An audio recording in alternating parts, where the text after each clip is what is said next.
Okay, so we're going to do a lumbar spine assessment with Chris here. Chris, is it okay if we have a look at your lumbar spine today? Yeah, of course. Lovely.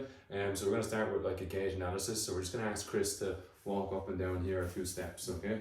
So we're just walking up and down. So we're just assessing for any kind of abnormalities in his gait pattern, antalgic type gait, any deviations, something like foot drop. Next we're going to ask Chris to actually do the same thing except walking on his heels. So he's just going to walk up and down on his heels. So here we're just looking for the, lovely. And then we're going to ask him to walk up and down on his toes just for the S1 myotone. Lovely. Great, okay. So next we're going to get Chris just to pop off his t-shirt, okay. Lovely, and we're going to get him to face away from the camera. So next one will be observation of Chris's lumbar spine. So here we're looking down the midline of the lumbar spine and we're just looking for any deviations in the curvature of his spine. So something like scoliosis in this plane would be something that we're looking for.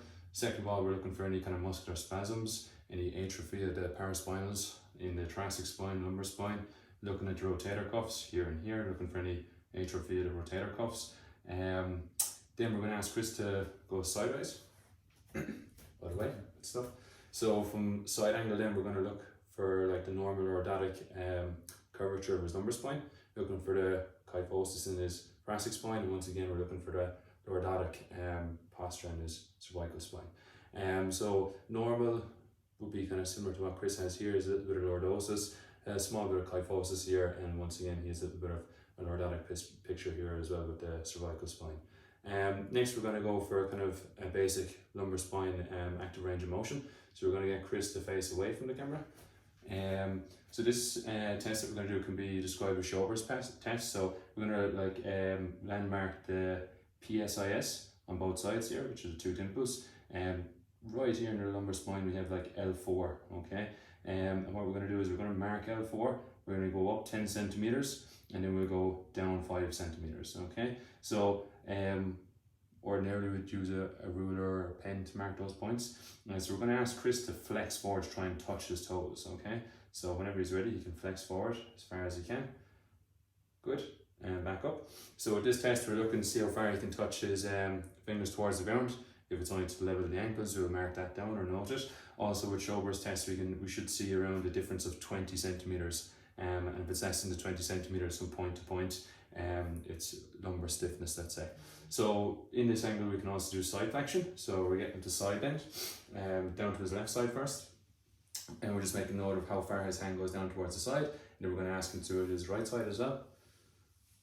Lovely, and back up to the top. Next one, we're going to go for a lumbar extension. So we're going to ask him to extend back. Any pain there? No. Okay, and back up to the top again. Okay, so we're going to do an extension rotation test. Possibly looking for a facet joint issue like something like a pars defect, okay? So a little bit of rotation and we're going to ask him to extend backwards like this. Lovely, and opposite side. Extend and backwards like this. Good stuff. Okay, so while Chris is in this position, we're going to ask him to stand on one leg and just observing the pelvic alignment, anything like Trendelenburg misalignment. Okay, lovely, and on to the other side. Also, while we're in this position, we can look at Romberg test as well, just look at his balance. Lovely, and back down. Okay, good. So we're going to ask Chris to sit on the edge of the bed here. Okay, so we're going to go to the next test called the sum test, and this is a radicular test to see at which level we have a radiculopathy, let's say. Okay, so Chris is going to bring his chin down towards his sternum, and then he's going to slump into a poor posture. Yeah, lovely. Any pain there, Chris? No, lovely. So we're going to extend the right knee. Lovely. Any pain there? No. Okay, and back down, and we're going to try the left side as well. Okay, any pain there? No. Okay, lovely. Okay, so we're going to get Chris lying onto his stomach next, okay?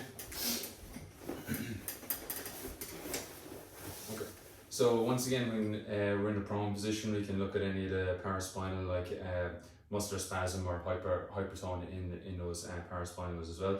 We can also go from multi-levels of the lumbar spine, pressing like a PA, so posterior to anterior, see if there's any pain provocation with that as well, okay? In this position we can do our femoral nerve test, so we're just bringing that knee into full flexion. Any pain there? No. Lovely, okay, and we're back over to the other side as well. Any pain there? No. Okay, and back down. Lovely, keeping that knee straight, we're going to do a passive extension, and this is something similar to to exclude a pars defect or any facet joint issues. Ordinarily with like a radiculopathy, this would be kind of a pain relieving kind of position for Chris. And back up the other side. Lovely. Okay, good. Okay, so we're going to get Chris onto his back. Okay, so leading on from our radiculopathy test, we also have the straight leg raise. So with the straight leg raise, we're going to ask Chris to straight leg raise his right leg as high as he can. Okay, and back down. Lovely. And the other side.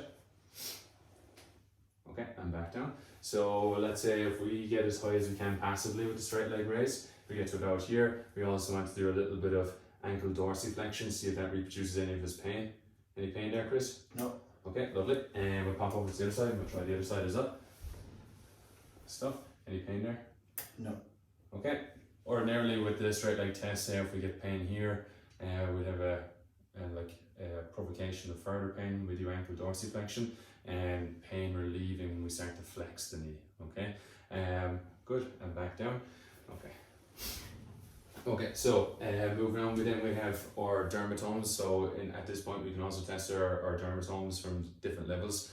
So ordinarily if you had, let's say, like a reflex hammer, you could use a little brush at the end of the hammer. And what you do is you would start off at the L1 dermatome and use the kind of brush down the L1 dermatome and try it on the contralateral side as well. Okay, and what we're looking for is a difference between side to side. L2, L3, L4 down by the leg and down by the shin for L5, and then we have S1 dermatome down underneath here and then up along the back of the leg as well. Okay, so in the supine lying position we can also test for the myotones. So we're going to get Chris to bend his knee up towards his chest. Lovely. And from here I'm going to ask Chris to resist and I'm going to try and push him down as far as I can. Lovely. And back down. Good. So try on the other side as well. Okay, so we're going to try in the L2, good, and back down. And then we're going for knee extension, which is L3. Yeah, hard as you can. Good, and relax, lovely. And bring that foot up towards you, Chris. So keep the leg relaxed on the bed, yeah, and bring that foot up towards you. So just bend the ankle up towards you, yeah. And I'm going to try and pull down against him, and he's not going to let me do it, okay? And that's the L4. So we did the L5 and the S1 in the kind of standing position as well at the initial part of the assessment, okay? Then if we also had a reflex hammer, we could test his patellar reflex. So what I do is I get him to relax his knee over my arm like this, make sure that the leg is totally relaxed. And then with the reflex hammer, just hitting that kind of patellar tendon there as well, and then scoring it out of a range of 0 to 5. Ordinarily we get like a 2+, which would be like a brisk reflex. And then we also have, so we're just going to cross his leg over like this, and then we also have the Achilles reflex as well. So with the reflex hammer, you just tap here as well, which will give you a better idea of what level that radiculopathy would be at. Okay, lovely. So we're going to get Chris sitting on the edge of the bed there again. Yeah, and that concludes our assessment of the lumbar spine.